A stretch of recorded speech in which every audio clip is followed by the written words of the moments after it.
Greetings and salutations, everyone. Sylvanas Windrunner, the former war chief of the Horde, former leader of the Forsaken, and now former Banshee? That's right, we've got quite a bit to cover today, as I'm sure you're aware. As I'm also sure you're aware that this will contain some chunky spoilers from the conclusion of Sanctum of Domination. You've been warned. Alright, so after our failure from stopping Zovol from getting his power back from the Arbiter, he's given some pretty spiffy armor and no longer looks like Voldemort and Squidward's secret love child. He sets his sight on us and our three beloved heroes of Thrall, Bolvar, and Jaina, dominating their minds instantly, and making them kneel before him, showcasing just how powerful and terrifying he is with his sigil reobtained. I mean, Jaina is one of the most powerful archmages on Azeroth, Thrall being the most powerful shaman, and Bolvar being the former Lich King. It's very scary to see those characters fall before someone like Zovol. He declares that finally he'll be able to tear down the First One's flawed reality and make his own, where he's on the top and all will serve, causing our good old friend Sylvanas to turn against him, as she's got quite the history of not wishing to serve anyone, despite, you know, working with Zovol and serving him all this time. Regardless, she tries to make a stand, and it ends up somewhat helping us out, namely by having Zovol ditch us entirely and the three heroes he had just taken over earlier. Zobald abandons Sylvanas and takes a still possessed Anduin with him, supposedly to the realm of the First Ones, or to somewhere else, possibly Azeroth, Nathreza, or maybe even his own Covenant realm, possibly. But just before all that, he repays her by returning a portion of her power that he's had with him since her first death. This causes Sylvanas a deep level of pain, knocking her out and turning her eyes from red to blue. Bolvar then has Sylvanas contained in a prison to be interrogated later, and we're left to wonder what comes next for her. I did wait for the finale of what lies ahead just in case, but it didn't result in much with Sylvanas, though there is a tidbit with Uther that I'll speak on later. Her eyes going from red to blue could mean quite a lot though. For starters, this could merely have been an aftermath of Zovol using his power and the Soul Shard on Sylvanas. We've seen it plenty of times when he uses his powers on others that their eyes shift to a Death Knight-like hue that is blue. But the eyes we see here are rather different and unique, but I won't leave it as a possibility that it was just a form of aftermath from using that Soul Shard on her. Secondly, this could be a means of telling us that the High Elf eyes that Sylvanas once had prior to her transformation have returned to her.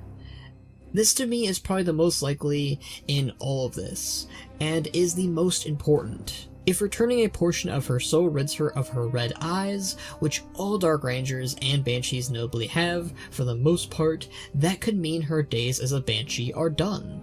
This makes a lot of sense to do, since our final fight with her had us thwart her Banshee Queen or Banshee form, and it's rather telling to have the Banshee Queen quote-unquote die and be no more following after our final fight with her.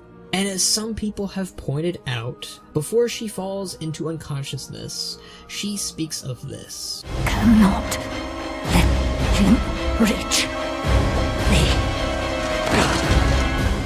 This could be her referring to Zovol getting to the Sepulchre to change all of reality into his vision, but it could also mean around the time that she died against Arthas' Mournblade, Frostmourne, where she wanted to stop him from getting to the Sunwell to revive Kel'Thuzad. Whatever this means, I do think what we are dealing with is a new, or rather whole Sylvanas to an extent. Based on what happens with Uther when his soul, also claimed by Frostmourne partially, is returned to him, he's not suddenly a different Uther, but he is whole again.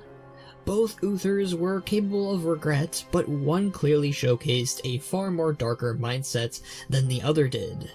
The Uther we had known prior to Bastion had chosen to forgive Arthas and remember him for who he once was. When Uther is made whole, he makes a similar statement of wishing he had tried to reach out to Arthas and tried to help him, while also being scorned by his memories. Uther is less about forgiveness and more about giving others compassion. A similar lesson could be used for Sylvanas, quite possibly. Also, Uther clarifies in the aftermath of Chains of Domination, when speaking with his old friend Jaina, that it was less like his souls were two different entities, but more like the soul that was ensnared by Frostmourne was trapped in the past, frozen in time, causing Uther to reflect on his choices he's made now that his soul has been rejoined with him. This makes me think and believe that the Sylvanas that we'll be dealing with won't be too different from who she was moments ago. I do think, though, that this Sylvanas with her soul now whole will finally feel a certain amount of regret and maybe even empathy for her actions, possibly, or at the very least, she'll look back on them with a new lens. Especially now that her entire goal for the Shadowlands was based on a lie, and all the bridges she's been burning has been for nothing. The Forsaken, the Horde, her sisters, etc. Everything she let go wasn't worth it, and she's gotta now deal with that, and the emotions that have been probably locked away for about a decade. I do think that she'll still be the same Sylvanas from before, to a degree though. I can't see her being in an amnesia-like state, or suddenly being nice and or carefree. Even in Sylvanas' life, she wasn't too far from her own current, or rather, I suppose, past self. I do think that she'll want to have a go at Zaval anyways, because he's quite literally the one who did this to her in more ways than one now, and everyone wants the jailer stopped and defeated. I also don't think this will lead to the people forgiving Sylvanas or giving her a second chance. It'll probably be more along the lines of letting her help out in cleaning up her own mess, but the damages she did are still all on her.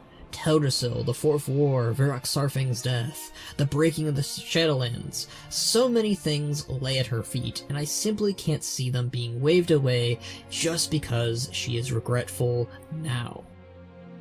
It'll be curious to see her sisters, Tyrande, Thrall, and so many other characters work with this quote-unquote new Sylvanas in the coming future. It's probably going to be weird for everyone, honestly. I think it would definitely be interesting to take her in the direction of being filled with guilt for her actions and make her atone for it in some shape or form. Either by rescuing every soul damned in the Maw, or something along those lines. But it should ultimately be her who chooses to do this and not somebody forcing her to. But what are your guys' thoughts? What do you think is going to happen with Sylvanas Windrunner? Let me know in your comments down below. Subscribe if you like these videos, support me on my various other social medias, or if you like, you can support me on Patreon like these amazing folks here. I'd also ask that during these trying times centered around Blizzard that you choose to help out and support those who have been wronged by the company. That I'll link in the description down below in ways that you can, help out. But until next time, guys, always be listening.